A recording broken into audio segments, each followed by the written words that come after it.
Hello friends, मेरा नाम दुर्गेश है और मैं आपको वर्ग 2 के ओल्ड क्वेश्चन पेपर कराऊंगा जो वर्ग 3 एग्ज़ाम के लिए काफ़ी हेल्पफुल होंगे। अपन सीडीपी के 30 क्वेश्चन करेंगे।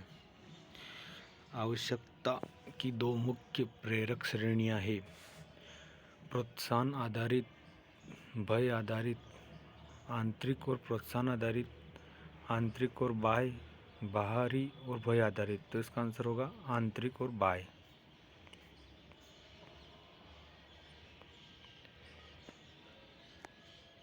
अवस्था को क्वेश्चनिंग एज के साथ गैंग एज भी कहा जाता है। किशोरावस्था, वयस्क, प्रारंभिक बचपन, पश्च बचपन। तो इसका आंसर होगा पश्च बचपन। अनुप्रयुक्त व्यवहार विश्लेषण ABA का प्रयोग बच्चों की निम्नलिखित में से किस स्थिति में मदद करने के लिए किया जाता है? ध्यान अभाव विकार, पढ़ने संबंधित समस्या, स्वालीनता, गति समन्वय वैकल्य। तो इसका आंसर होगा स्वालीनता। स्मृति विज्ञान की तकनीक है पाठन, लेखन, मूल्यांकन, याद रखना। तो इसका आंसर होगा याद रखना। एक बच्चे के विकास में माता पिता और शिक्षकों की भूमिका का वर्णन करने के लिए वाइगोत्स्की द्वारा किस पद का उपयोग किया जाता है? कर्तरियन, सामाजिक सहायता, व्याख्यान, शिक्षण। तो इसका आंसर होगा सामाजिक सहायता। किसी विशेष अवधारणा के विशिष्ट उच्च निरूपण वाले उदाहरण का वर्णन करने के लिए किस पद का प्रयोग किया जाता है? अनुमानी, संकेत, प्रोटोटाइप, परिसर। तो इसका आंसर होगा प्रोटोटाइप। एक बुद्धिमत्ता परीक्षण में किस प्रकार के प्रश्नों के अमूर्त तर्क को मापने की संभावना है? बौद्ध, मैट्रिक्स तर्क, समानार्थक शब्द, समानताएं। तो इसका आंसर होगा समानताएं। ऐसे कौन से परीक्षण हैं जो उस माहौल को ध्यान में रखते हैं जिसमें एक बच्चा अधिगम करता है? परिशुद्धता परीक्षण, क्षमता परीक्षण, संस्कृति निष्पक्ष परीक्षण, गति परीक्षण। तो इसका आंसर होगा संस्कृति निष्पक्ष परीक्षण। निम्नलिखित विकल्पों में से भाषा और विचार एक साथ क्या बनाते हैं? स्थानिक चिंतन, तर्क चिंतन, दृश्य चिंतन, मौखिक चिंतन। तो इसका आंसर होगा मौखिक चिंतन। एक फाइनेंसर के रूप में अच्छा करने के लिए किसके पास होना चाहिए? संगीतमय बुद्धि, गतिपरक बुद्धि, विशेष बुद्धि या तार्किक बुद्धि। तो इसका आंसर होगा तार्किक बुद्धि। एक अन्वेषक प्रयोगशाला में प्रयोग कर सूचना एकत्रित करता है तो यह किसके अंतर्गत आता है? प्राथमिक आंकड़े, अंतिम आंकड़े, तृतीयक आंकड़े, गौण आंकड़े। तो इसका आंसर होगा प्राथमिक आंकड़े। मानव विकास एक प्रक्रिया है अव्यवस्थित, यादृच्छिक, संचय, अनिरंतर। तो इसका आंसर होगा संचय। निम्नलिखित में से कौन सा सक्रिय अधिगम का लाभ नहीं है? सहयोगात्मक कौशल विकसित करना, गृह कार्य, होमवर्क, आलोचनात्मक सोच को बेहतर बनाना, जोखिम लेने को प्रोत्साहित करना। तो इसका आंसर होगा गृह कार्य। निम्नलिखित में से कौन सा अधिगम का पहलू नहीं है? जैविक प्रोग्रामिंग, स्थायित्व, व्यवहार परिवर्तन, अनुभव। तो इसका आंसर होगा जैविक प्री प्रोग्रामिंग। सजा से बचने के लिए नियमों का पालन करना हमेशा बेहतर होता है। निम्नलिखित में से किस चरण में नैतिक विकास को इस स्वीकृति को देखा जा सकता है? पश्च पारंपरिक नैतिकता, पारलौकिक नैतिकता, पारंपरिक नैतिकता, पूर्व पारंपरिक नैतिकता। तो इसका आंसर होगा पूर्व पारंपरिक नैतिकता। यदि किसी बच्चे का तेजी से वजन कम हो रहा है और कुछ दिन भर कुछ नहीं खाता है तो उसमें कौन सा विकार पाया जाता है? मोटापा, एनोरेक्सिया नर्वोसा, टिक विकार, अनिद्रता। तो इसका आंसर होगा एनोरेक्सिया नर्वोसा। एक नव फ्राइडवाइन जिनके द्वारा बाल विकास पर दिए गए विचार पर बड़ा प्रभाव पड़ता है?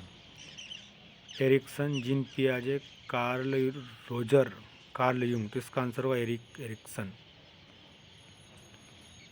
किसने मीजो सिस्टम को वर्णित किया कि किस प्रकार बच्चे के माइक्रो सिस्टम के विभिन्न भाग एक साथ बच्चे के स्केल के लिए कार्य करते हैं?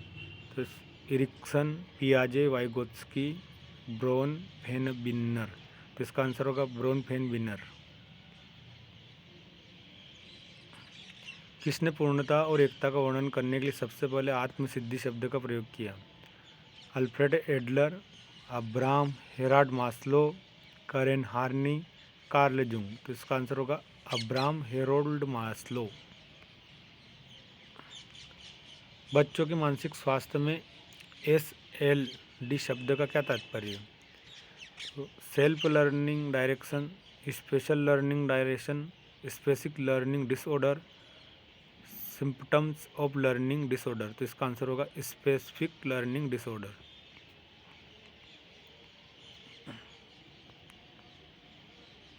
संपूर्ण के रूप में एक स्थिति की धारणा अपने हिस्सों के सभी रूप में बेहतर समझ देती है और अंतर्दृष्टि की घटना को संभव बनाती है। अधिगम की किस विधा को इसका आधार माना जाता है? परीक्षण और त्रुटि अधिगम, अंतर्दृष्टि के माध्यम से अधिगम, अनुकरण के माध्यम से अधिगम, अनुभव के माध्यम से अधिगम। तो इसका आंसर होगा अंतर्दृष्टि के माध्यम से अधिगम। बच्चा निम्न उम्र में उचित वाक्यों को बोलना शुरू कर देता है? 5 वर्ष, 4 वर्ष, 3 वर्ष, 6 वर्ष। तो इसका आंसर होगा 3 वर्ष। सामग्री को आसान बनाने के लिए प्रस्तुत करने के नियमों को कहा जाता है? शिक्षण का सिद्धांत, शिक्षण की तकनीक, शिक्षण की विधि, शिक्षण की रणनीति। तो इसका आंसर होगा शिक्षण का सिद्धांत।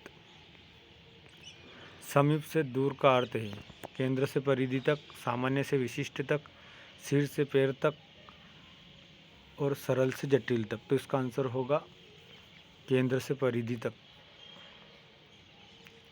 शिक्षकों को समग्र रूप से समावेशी शिक्षण के प्रति रवैया रखना चाहिए? सकारात्मक, नकारात्मक, पृथक, निष्पक्ष। तो इसका आंसर होगा निष्पक्ष। इसका आंसर होगा सकारात्मक। लिंग का सामाजिक निर्धारण लिंग का वर्णन करता है?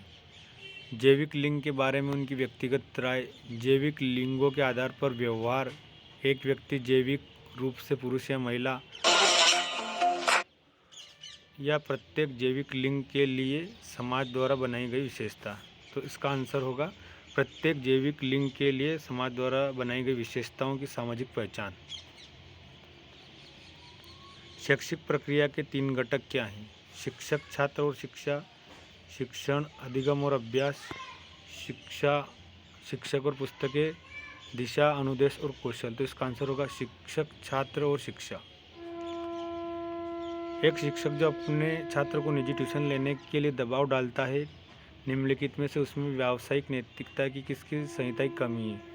छात्रों के प्रति अभिवृत्ति, सहकर्मियों के प्रति अभिवृत्ति, समाज के प्रति अभिवृत्ति या व्यवसाय के प्रति अभिवृत्ति। तो इसका आंसर होगा व्यवसाय के प्रति अभिवृत्ति। कोहलबर्ग का सिद्धांत संबंधित है?